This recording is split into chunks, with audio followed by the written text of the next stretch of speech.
Oi, pessoal! Hoje eu vou conversar com o fotógrafo Luiz Carlos Wolff Chemali. Luiz é um contador de histórias. Através das lentes, ele constrói narrativas, transmite emoções e capta elementos que ajudam a mostrar o cotidiano das pessoas. Nós vamos falar sobre tudo isso a partir de agora. Luiz Carlos, seja muito bem-vindo. Muito obrigado, Guilherme. Eu que agradeço a oportunidade de a gente estar tendo esse bate-papo. Fiquei muito feliz quando tu me contatou ali pelo Instagram e vamos bater esse papo aí que eu acho que vai ser bem divertido. Eu que agradeço a sua disponibilidade por parar seus afazeres e falar esses minutinhos com o meu canal. Muito obrigado. Ô Luiz Carlos, de onde vem a sua paixão pela fotografia? Mas a paixão por fotografia foi quando eu descobri um livro do Robert Capa, que é um fotógrafo muito famoso de guerra, que no desembarque da Normandia, no dia D, né, o fatídico dia que deu início ao final do nazismo, na Segunda Guerra Mundial, ele estava lá. Cara, ele desembarcou com soldados ingleses, canadenses, americanos, com todas as tropas aliadas contra os nazistas, e desembarcou naquela praia na França, ocupada pelos nazistas, e ele, cara, todo mundo com campo minado, rajada de bala, cara, pólvora comendo, bomba, granada, e ele foi só com uma câmera, com coragem, para fotografar tudo. E ali eu me despertei, cara, quando eu vi, cara, olha o que esse cara tá fazendo, ele tá arriscando a sua vida para mostrar a verdade às pessoas. E daí eu falei, eu não posso estar numa guerra, até posso, mas eu acho que eu sou muito medroso para isso. Então eu falei, cara, o mínimo que eu vou fazer é entrar nos lugares mais perigosos do Brasil, periferias, todo que é canto, lugares onde tem mazelas e belezas, para mostrar a realidade do Brasil para as pessoas. Isso me inspirou muito, Robert Capa. E você fala em mostrar a realidade brasileira, a sua proposta de fotografar a realidade brasileira, mostrando hábitos, mostrando locais do nosso país que é enorme, você considera que as suas fotografias, de uma certa maneira, elas conseguem retratar um pouco a realidade da nossa sociedade? Olha, é o que eu busco, entende? Eu sempre tento buscar mostrar a realidade. Só que às vezes essa realidade, ela é um pouco triste, ela é um pouco depressiva. Então eu tento acompanhar as minhas fotografias, alguns textos que eu escrevo. Então eu tento também dar um lado lúdico, um lado poético, para que isso não vá ao receptor, ao espectador, de uma forma tão triste. Né? Mas eu acho que eu consigo, eu espero que sim, né? É o que eu tento. E você falou que escreve textos lá no seu Instagram, quando você publica as fotografias, você sempre escreve um texto que são crônicas. E a crônica, ela tem essa função de captar o cotidiano, de trazer a simplicidade das miudezas, né? São miudezas que são ricas, muitas vezes. E qual é o olhar que o fotógrafo que trabalha com o cotidiano, ele precisa ter? Olha, ele tem que... É um desafio, cada momento, porque quando tu tá... porque todo mundo sai pra rua, seja para trabalhar, seja para ir para algum restaurante que gosta, então todo mundo, em determinado momento da vida, vai sair de casa e vai perambular pelas ruas. Então, são coisas que todo mundo vê.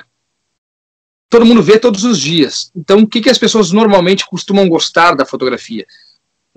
Por exemplo, quando um cara vai num lugar inóspito, né, com neve, uma coisa diferente do seu ambiente que ele está acostumado. Então, é um desafio tu tentar captar coisas que são triviais, que todo mundo vê no dia a dia e achar algo de interessante nisso. Então, tu tem que estar assim, muito ligado aos detalhes. É um desafio mesmo. Eu comparo que as caças do passado, que antigamente as famílias bem abastadas caçavam por esporte. Então eu comparo que a fotografia é mais ou menos isso. Quando tu tá fotografando, tu tá caçando. Então tu não tá assim passeando, despreocupado, tá? É um trabalho. Tem que se focar naquilo e olhar para tudo como se fosse uma caça, né? Como se fosse uma caça. E a tua fotografia é a tua arma. Tu tem que sair com aquela fotografia caçando. Só que em vez de tu atirar, tu clica. Então tu tem que estar sempre muito bem concentrado para tu captar detalhes dessas coisas que são do cotidiano e que possam parecer interessantes.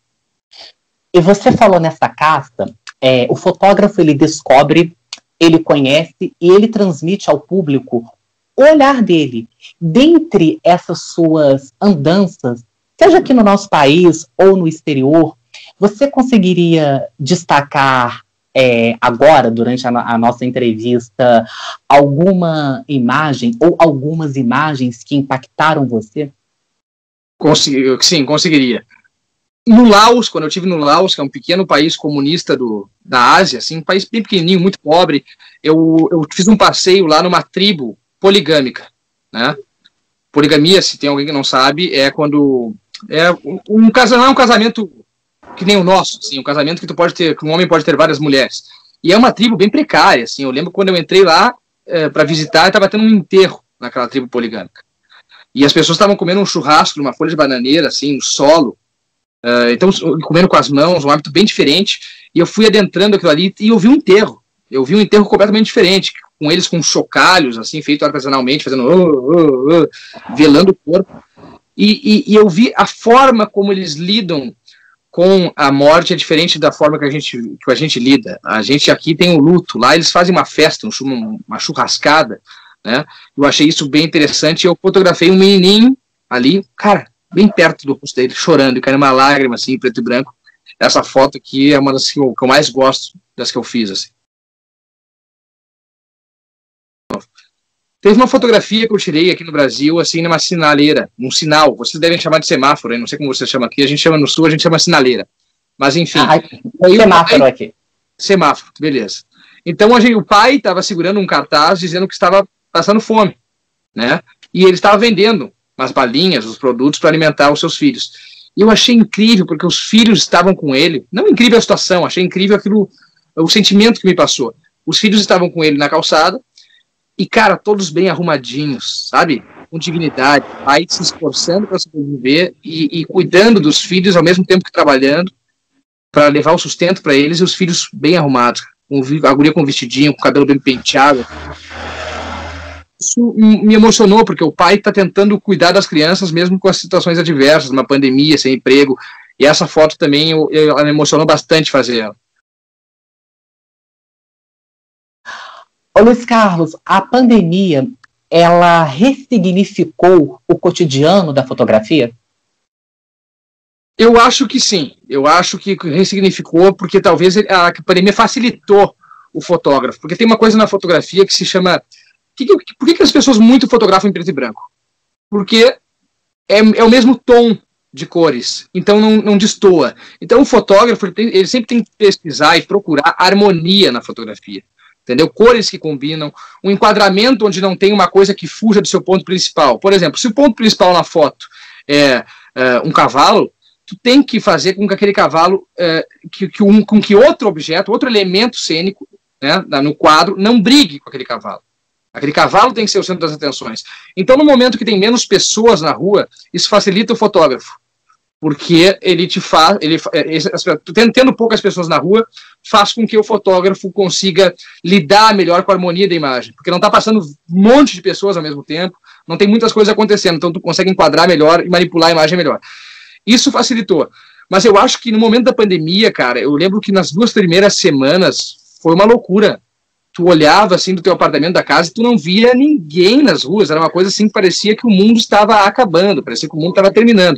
E daí eu me dei conta, cara, que a gente está vivendo é sem precedentes, isso aqui é um momento histórico, e eu sempre fiquei muito assim chateado, porque eu via que o Brasil, nos momentos históricos, a gente não tem muito, vou pesquisar assim, momentos históricos brasileiros, as fotografias que a gente tem para marcar essas histórias são pouquíssimas, parece que os fotógrafos estão dormindo, entendeu? E eu falei, eu vou ter que retratar isso é um momento histórico e a gente precisa de relatos do que foi isso.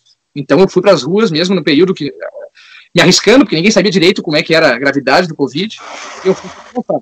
Mas o que mudou exatamente em mim é que eu percebi que as pessoas como um todo, eu comecei a valorizar mais minha família, entendeu? E mais as pessoas que são próximas de mim.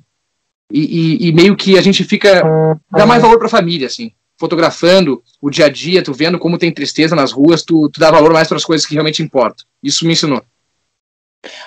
Ô Luiz Carlos, fotografar o dia a dia, a simplicidade cotidiana, traz alguma nostalgia para você? Cara, essa pergunta eu achei interessantíssima, porque, como é que eu vou te dizer, cara? É como eu te disse, na hora que eu estou fotografando, na hora que eu saio com a minha câmera e falo assim, cara, vou ficar 2 horas na rua, vou ficar 3 horas na rua, eu já boto um tempo na minha cabeça. Então, na hora que eu estou fotografando, eu realmente sou sem sentimento nenhum. Eu fico num nível de concentração que eu não consigo sentir. Eu só estou procurando imagens que tenham um significado forte. Quando eu começo a ter nostalgia, e às vezes até choro com as fotografias que eu tirei, dada como é que eu vou te dizer, a emoção que elas causam, é na sala de edição, onde eu paro, consulto todas as fotos que eu tirei e vejo, essa é boa, essa não é. E às vezes algumas fotos ali me emocionam muito, ali eu choro. Mas no momento do processo, no momento de fotografar, não. Só quando eu volto para casa e reviso o material. E eu sempre tento fazer assim, cara, as pessoas me perguntam, qual é que é o segredo para tirar fotos boas? Meu, vai na quantidade. Vai pra rua e tira 700 fotos. Dessas 700 fotos, tu seleciona as 10 melhores, tu tirou e tu exclui o resto. Aí tu vai aprender a ter um padrão de qualidade. Tu vai ser mais exigente contigo mesmo. E depois de um tempo, tu não vai aceitar nada mais do que aquele nível das 10 fotos que tu selecionou das 700. Ô Luiz Carlos, uma imagem vale mais que 1000 palavras na fotografia? Eu acho que vale, porque cada pessoa, cada indivíduo vai fazer uma interpretação completamente particular daquela imagem. E isso aí, vamos supor, se mais de 1000 indivíduos verem a fotografia, já são mais que 1000 palavras. Então uma imagem vale mais que 1000 palavras. Então, eu te fiz essa pergunta porque eu li uma entrevista do fotógrafo e historiador da fotografia, Boris Kozoy, em que ele diz: as pessoas ficam bravas, abre aspas, as pessoas ficam bravas quando eu digo que não existe leitura de imagem. Eu não acredito em linguagem fotográfica. Acredito em interpretação da imagem e em expressão, mas não na leitura. Fecha aspas. Você concorda com ele? Concordo com ele, porque eu acho que artes que têm uma linguagem, elas precisam de uma continuidade. A fotografia ela é pausada, ela congela momentos. Então isso te impossibilita que tu faça uma linguagem. Como é que eu vou te dizer? O cinema. O que é uma linguagem? Quando tu se aproxima com uma câmera, tu dá um zoom, por exemplo, em alguém chorando. Tu quer que aquilo ali tenha ênfase. Entendeu? Tem um cara muito interessante que ele se chamou Lev Kuleshov. Ele praticamente, esse cara inventou a manipulação de imagem. Esse cara é muito interessante, tanto para o cinema quanto para o jornalismo. Até também é interessante para os maus jornalistas, né? Porque ele descobriu, por exemplo, vamos supor que existe uma figura A mais uma figura B. Quando a gente vê uma figura A, a gente só vê uma figura A.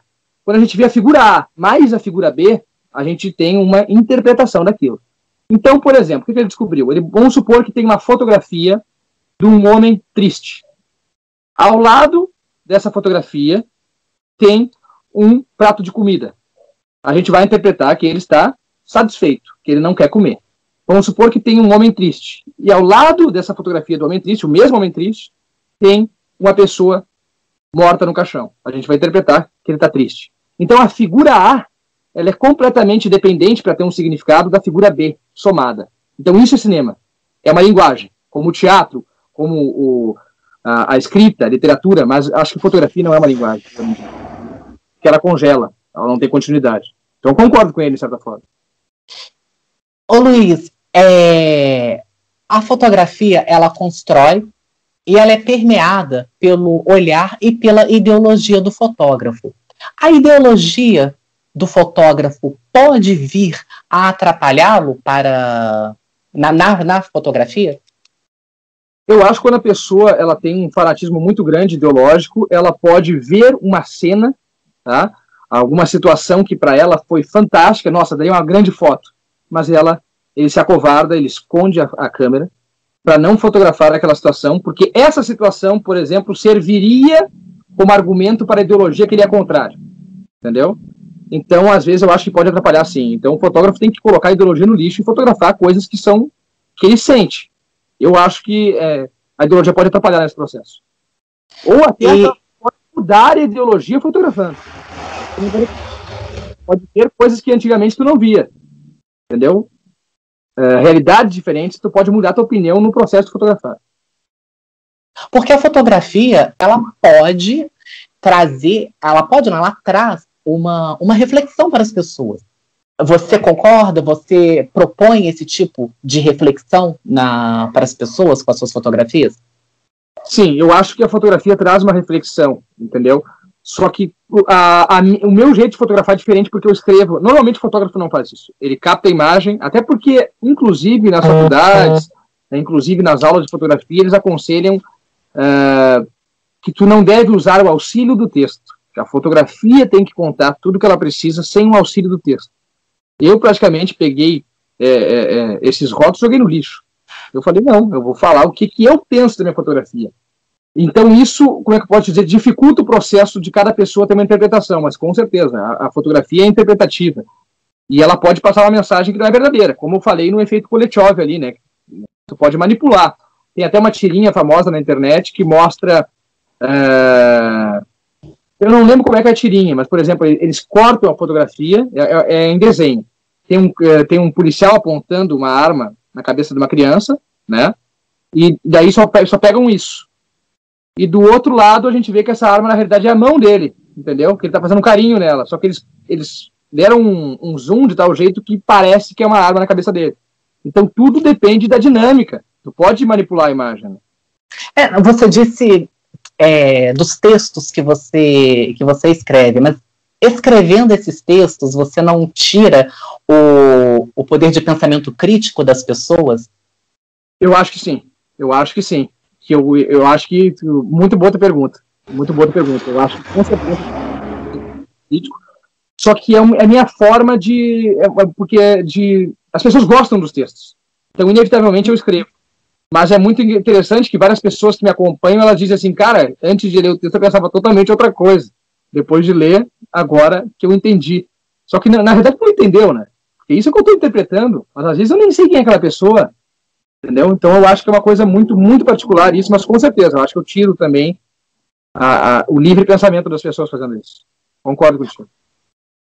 Luiz Carlos, eu quero muito agradecer a sua gentileza, a sua presença aqui no meu canal. Muito obrigado.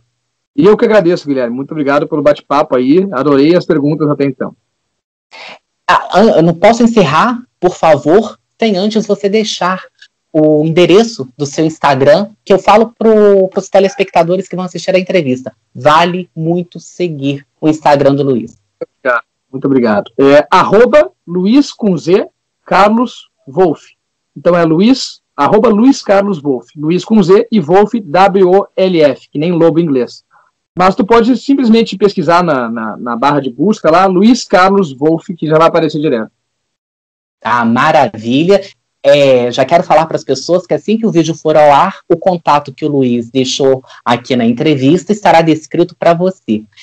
E o meu abraço muito especial para todos vocês que assistiram a entrevista e dizer que na semana que vem, se Deus quiser, nós estaremos de volta e, por favor, inscreva-se no canal e se você gostou dessa conversa, dê o seu joinha. Até o próximo programa.